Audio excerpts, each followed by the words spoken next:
I think it's a very interesting result.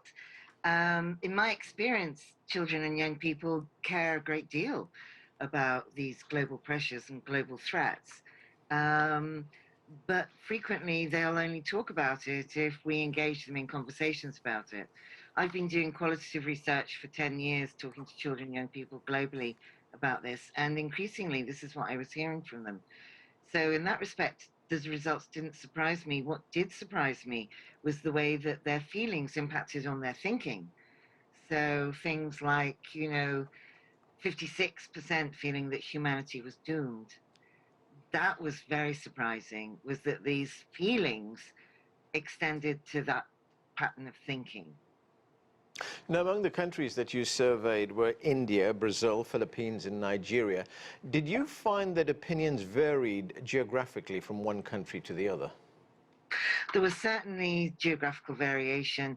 Certainly, the countries, those four countries you've just named, who are facing the immediate impact of climate change, were recording higher levels of anxiety and fear. But what we really noticed was that the emotional response was very similar across all the countries, such as Australia, Brazil, the UK, the US. Children across those countries were averaging 60% discussing anxiety and sadness. What we found that was dramatically different, though, was the impact on daily functioning. So, for example, impact on daily functioning in the UK and the US was 26%, but the impact on daily functioning in the Philippines, Nigeria, was very high. It was affecting over three-quarters of the children and young people, which doesn't surprise us, does it? Because they're facing that daily impact of climate change, whereas living in the West, living in America, it still is frequently perceived as a distant threat rather than happening on a daily basis.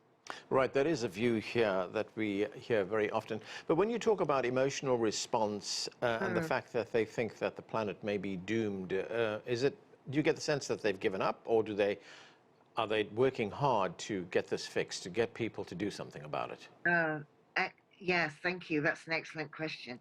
No, we didn't get the response from young people at all that they were giving up, but that they were keen. This is from the qualitative research. We got the response that they were keen to take action on this and wanted to use that distress to make their voices heard and to either protest through Fridays for Future or any of the other youth strike groups, but to also put pressure on governments and people in power to do something. So there wasn't a high level of nihilism or hopelessness. Mm-hmm. There was a feeling of frustration, and there were also feelings of abandonment. The feelings that they were being let down by people in power who had the power to act and weren't acting quickly enough and weren't listening to the voices of young people and also were not acting in accordance with science. So there was a breakdown of trust and a loss of faith in governments and people in power, but it certainly wasn't a sort of hopelessness. Young people primarily have talked to me about frustration and feelings that they just wish people would act more. And if they acted more, if the adults acted more and people in power acted more, then it would reduce their anxiety and distress. Right. Your study also found that young people are suffering from and I'm quoting here, profound psychological distress due to climate change and government inaction. Tell us more about that. Well, it's an interesting correlation that we found that climate anxiety in children and young people in particular is not just about environmental problems. It's very much linked and correlated to the people who are in power failing to act sufficiently swiftly and leaving a lot of young people feeling that they're not really being taken care of and their futures are not being taken care of. So what we found is that the climate anxiety in young people is not just the environmental problems, but it's linked to adults failing to act. Again and again, young people have said to me, if only people would be taking action in accordance with the science, if only they were thinking about our futures. So there's an awareness that governments are primarily thinking about the here and now. I know I'm making a terrible generalization, but that's the attitude. That's the relational attitude. So there's a disillusionment, a feeling of betrayal, a feeling of abandonment, that the government decisions are not future forward looking decisions. They're really more focused on the economy and the here and now. And I think that disconnect, particularly for young people, is very frustrating and very difficult to process, particularly when governments, for example, call a climate emergency and say, we have a climate emergency, but then continue to act as though it were not an emergency. And particularly in the US and the UK and some of the other big countries, we see that mixed messaging where we call an emergency and then continue to license drilling for oil and digging up coal. Those two things don't fit together, do they? So it's understandable, I think, that young people are rather frustrated by that. Did you get the sense from talking with young people that they're not just going to leave it to leaders in countries to do something about that, that they feel that they can hold decision makers accountable? I mean, we look at the work that's being done by people like Greta Thunberg. I mean, that's one name that we know, but there are thousands of others like that all over the world. Oh, absolutely. Very much so. And if we look at all the court cases, we've got famous court cases in the United States, the Juliana case, and we've also got 6 young people and children in Portugal at the moment who are currently suing 33 European governments in the European Court of Human Rights for failing to act on climate change, saying that they're failing to protect children's rights. So absolutely, I think the different forms of process are really interesting. Children and young people are taking to the streets, but they're also lobbying politicians. They're lobbying it for climate change to be taught in schools.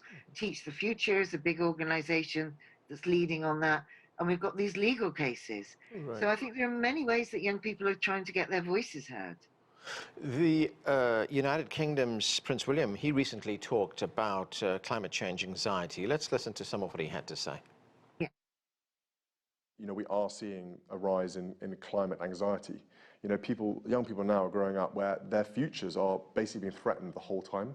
It's very unnerving, and it's very, you know, anxiety making.